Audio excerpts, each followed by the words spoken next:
आपला उल्लेख करताना देवेंद्र म्हणून करतात, त्याच्यात इंद्राची आपल्याला उपमा देतात की महाराष्ट्रामध्ये प्रगतीचं एक शतक सुरू झालं ते होतं म्हणजे सर मी तुम्हाला F20 फॉर्म्युला म्हणत असतो सर.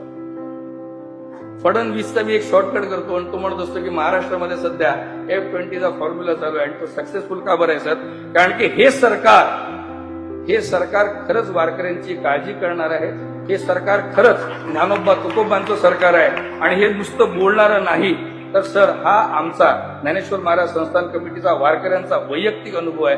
त्यामुळे आम्हाला अभिमान आहे सर की आज गोकुळाष्टमीच्या दिवशी भगवान श्रीकृष्ण हे 8वे अवतार आहे, नवे 8वे पुत्र आहे आणि सर कुठेतरी आपल्या रूपाने तो देवेंद्र जो वेदांमधला आहे या गोकुळाष्टमीच्या दिवशी संस्थानामध्ये वर्षभरात 8व्यांदा अवतरित झालेला आहे बरं.